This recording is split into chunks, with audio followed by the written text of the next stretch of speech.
ప్రపంచంలో అతి ప్రాచీనమైన మతమేది?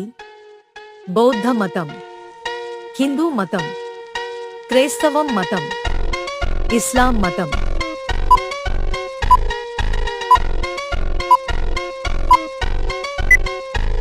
జవాబు హిందూ మతం. నాన్ వెజ్ ఏం తింటే కడుపులో యాసిడ్ మంటలు తగ్గించవచ్చు? మేక కాలు, చికెన్ లివర్, చేప కళ్ళు, తలకాయ కూర.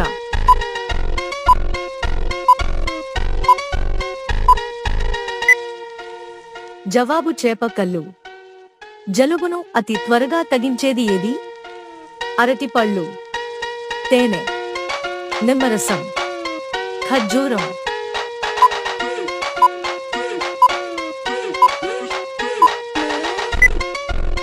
జవాబు తేనె.